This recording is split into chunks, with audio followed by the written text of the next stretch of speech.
N'amakuru ni inkuru y'incamugongo, inkuru ikomeje gushengura imitima y'abantu bagiye batandukanye. Nkunda kubwira abantu nkababwira ngo abazima bazi ko bazapfa, ariko abapfuye ntacyo bazi. Isezerano ry'umwana w'umuntu ngo rirangirana n'iminsi ya muntu. Icyakora Uwiteka iyo ari we usezeranye rihoraho, kubera ko nawe ahoraho. Mbere na mbere tubanje kwihanganisha imiryango yabuze ababo. Imana y'amahoro, Imana nyirihumure ryose ibahumurize kandi ibakomeze. Yego twebwe nk'abana b'abantu ntabwo twabona icyo tuvuga kugira ngo duhumurize iyi miryango iri mu gahinda, ariko nimuhumure.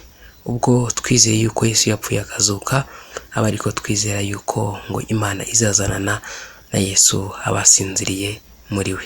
Ariko kandi ngo Imana izahanagurira amarira ku maso yabo, kandi urupfu cyangwa gutaka cyangwa kuribwa cyangwa umuborogo ngo ntibizongera kubaho ukundi, kubera ko ibya mbere bishize. Iyi ni imwe mu nkuru iri gukomeza kugenda ishengura imitima y'abantu bagiye batandukanye, by'umwihariko abakoresha imbuga nkoranyambaga. Ngira ngo iyi nkuru bagiye babasha kugenda bayibona.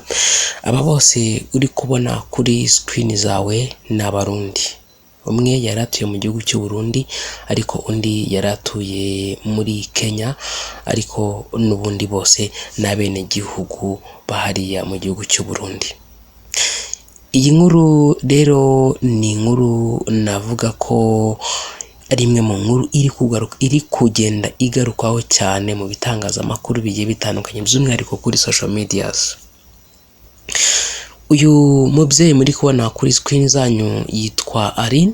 Ngira ngo yari na bishop cyangwa se yari afite umuryango mugari ashumbye w'abakristo, dore ko hari ibikorwa bigiye bitandukanye ngo yakundaga gukora umunsi ku wundi, harimo kuba afasha abatishoboye, harimo kugenda akora ibikorwa bitandukanye. Akaba yari n'umubyeyi yasize umuryango, ariko nyine Imana ijya yemera ko byose ngo bitugeraho, ariko kandi ngo byose turanabyemera, ariko ntabwo ariko bitugira umumaro. Rero amakuru y'urupfu rw'uyu mubyeyi ngira ngo yamenyekanye ku munsi w'ejo hashize ku itariki 15 z'uku kwezi kwa gatandatu umwaka w'ibihumbi 2026, aho benshi bari gukomeza kugenda bibaza bati ese uyu mubyeyi yazize iki?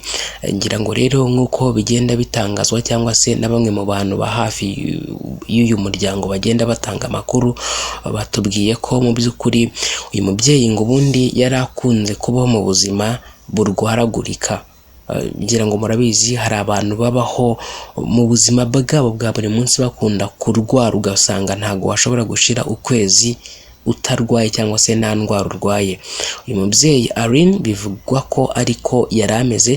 Rero ngo yajyanywe ku bitaro Gitaraganya hariya n'ubundi muri Kenya, ariko ngo biza kurangira yitabye Imana. Inkuru y'incamugongo iba itashye mu muryango, ibitashye mu nshuti n'abavandimwe, birangira yitabye Imana. Mu by'ukuri ngo uburwayi yararwaye nta nubwo bwigeze bumenyekana, usibye ko nyine ngo yahoraga yumva atameze neza mu mubiri.